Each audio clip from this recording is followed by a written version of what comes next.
Aeneas was the son of Anchises and Aphrodite, the goddess of love. He was the prince of Dardania. He was married to Creusa, the daughter of King Priam of Troy. Aeneas was the second most important hero of Troy. The most important one was Hector.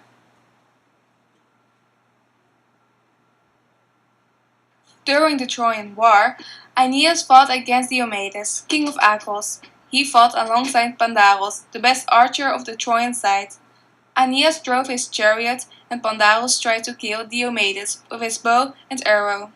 Unfortunately, he missed and was killed by a spear. Aeneas didn't want the body of his friend to be taken by the enemy and charged against Diomedes. But the king of Argos threw a very heavy rock at him.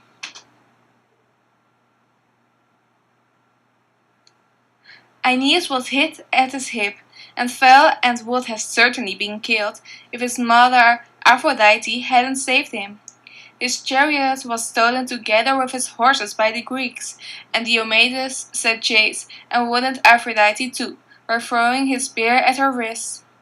This caused Aphrodite to drop her son, but luckily Apollo came to their rescue and carried Aeneas away in a black cloud.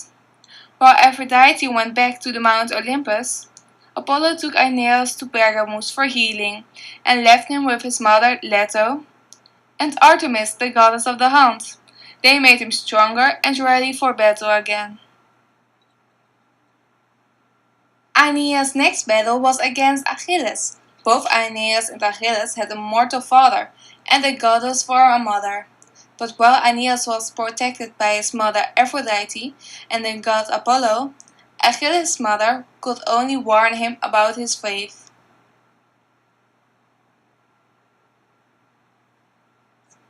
Achilles was a better warrior, and his battle with Aeneas didn't last very long.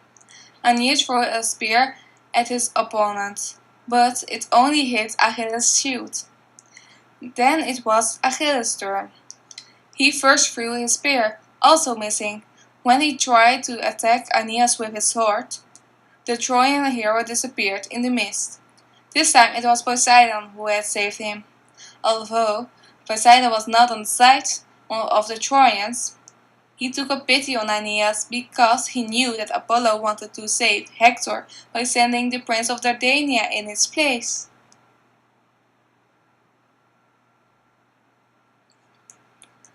Aeneas was one of the very few people to have survived the fall of Troy. He was warned by Hector in a dream that Troy will be destroyed. Hector was then dead. He was killed by Achilles. Aeneas was told to flee the city and take all the house gods with him and found a new city across the sea. Aeneas carried his father Anchises on his back and his son Ascanius on his arm. His wife Creusa, who was following him, disappeared during the trip, and she never returned.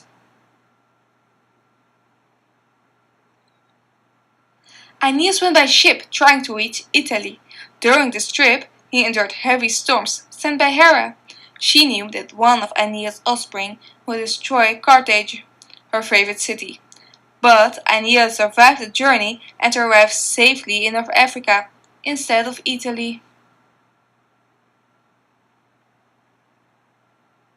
Dido was the queen of Carthage, and she was a very beautiful woman.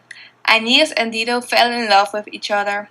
She wanted him to stay in Carthage, but Zeus sent Hermes with a message to Aeneas, saying that he had to continue his journey through the seas to found a new city in Italy. He left Dido while she was asleep.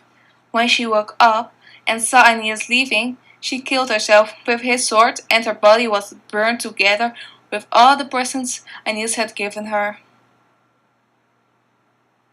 Then Aeneas finally arrived in Italy, in the city Cumae. He asked a priest what his future would be. The priest answered that there was going to be a war about a woman, but he was going to win. After that, Aeneas asked if he could go to the underworld to meet his dead father. The priest said he first had to find a golden branch. That was very difficult to do, but his mother Aphrodite helped him with her pigeons. When he found the golden branch, he went to the underworld with Sibylle. Gaon, the ferryman, didn't want to transport anyone who was still alive, but when he saw the golden branch, he let them go. Aeneas saw Dido and felt very sorry for her.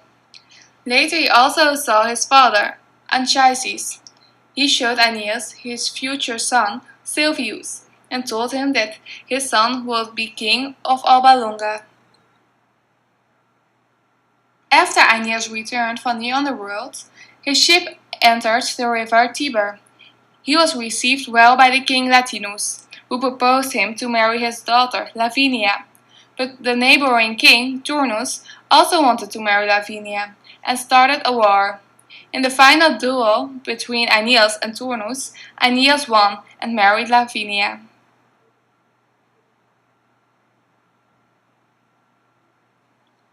Together with his new wife, he finally founded the city of Lavinium, where they lived a very long and happy life. When he died an old man, he was adored by the people like a god. His son Silvius founded the city Alba Longa. His later offspring founded Rome. Aeneas' life was told by the poet Virgilius in his epos Aeneis, still one of the great classics of the ancient world.